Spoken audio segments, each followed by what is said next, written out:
এই গাইস আসসালামু আলাইকুম। আজকে আমি আম্মুর রান্নাঘরে আমি নিজের হাতে করে নিলাম আমের জুস, কাঁচা আমে।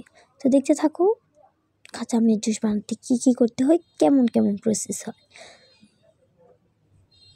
তো কাঁচা আমের জুস বানাতে গেলে প্রথমে আমি কাঁচা আম, ধনিয়া পাতা, কাঁচামরিচ সব কিছু ধুয়ে নিয়েছি। এরপর এগুলোকে সুন্দর করে আমি কেটেও নিয়েছি। আমি যেহেতু দা এবং ছুরির সাহায্যে খুব একটা ভালো দা এবং ছুরির সাহায্যে কাটতে পারি না, বিশেষত ছিলতে পারি না, সেই জন্য আমি পোলার ইউজ করেছি। পটাটো পোলারটা দিয়ে করে ফেলছি। আবার আম্মুর চ্যানেলে কিন্তু একটা পটেটো পোলার দিয়ে পটেটো ফ্রাইয়ের রেসিপিও আছে, সুন্দর, অনেক ইজি। তো তোমরা একটু দেখে আসো ঝটপট, এবং কেমন লাগলো কমেন্টে জানিয়ে দিও। তো এখন এই যে আমি দেখতে পাচ্ছি কীভাবে ছিলে নিচ্ছি। আমার ছেলা হয়ে গেছে। এখন আমি ম্যাজিক করে বাকি দুটো আমও ছিলে নিয়েছি, মোট 3টে আমকে। তারপর ম্যাজিক করে আমি সেই পটেটো পোলারের মাধ্যমে পোল করে নিয়েছি, মানে এরকম আর কি কেটে নিয়েছি। এখন হচ্ছে ধনিয়া পাতা কেটে নিব।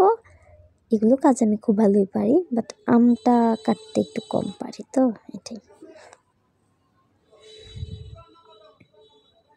তো এগুলো আস্ত দিলেও কোনো সমস্যা নাই, যেহেতু ব্লেন্ডারে ব্লেন্ড করব, সব ফিনিশ হয়ে যাবে।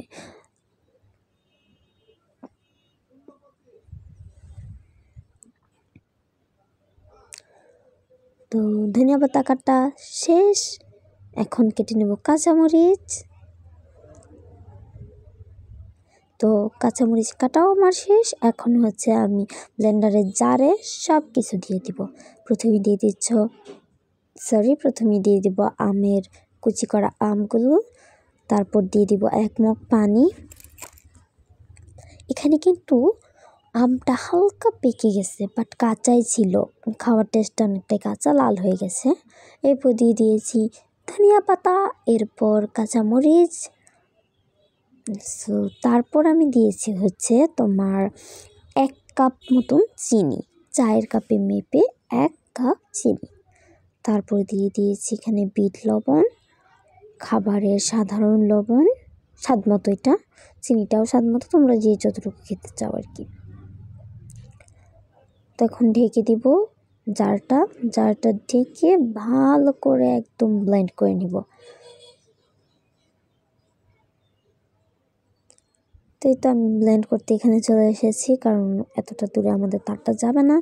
তো এখানে আমি ব্লেন্ড করে নিচ্ছি ভালো করে, একদম ভালো করে ব্লেন্ড করতে হবে। তো যদি ধনিয়া পাতাটা একটু সবুজ থাকে, তা দেখতে ভালোই লাগে, খারাপ লাগে না।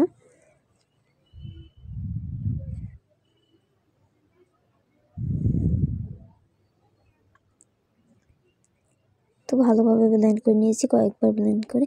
এখন হচ্ছে আমি কাপে একটা ডিজাইন করব মগটাতে। তো তার জন্য এখানে আমি লবণ আর মরিচের গুঁড়ো দিয়ে দিয়েছি, লাল মরিচ। তারপর গ্লাসের যে উপরের অংশে হালকা পানি দিয়ে এটাকে লাগিয়েছি ভালোভাবে।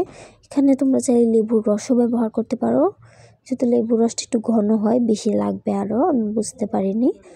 তো এই তো একদম অসম্ভব সুন্দর একটা ডিজাইন হয়েছিল, তাও ফোনে একটু কম ভাসছে, সত্যিকারে অনেক সুন্দর লাগছিল। তারপর এখন আমি গ্লাসগুলোতে ঢেলে নিচ্ছি আমার সেই কাঙ্ক্ষিত, আমার তৈরি কাঁচা আমের জুসটা। খেতে কিন্তু অসম্ভব মজা হয়েছিল। তো স্ট্র দিয়ে দিয়েছি। এই তো হয়ে গেল আমার কাঁচা আমের জুস। কেমন লাগলো ভিডিওটি? ভালো লাগলে like, comment, share and subscribe করবেন। দেখা হচ্ছে অন্য ভিডিওতে, এবং কমেন্ট করে জানাবেন যে আপনারাও ট্রাই করে বলবেন কেমন হয়েছে। দারুণ হয়েছিল আমারটা। তো বাই বাই, আসসালামু আলাইকুম।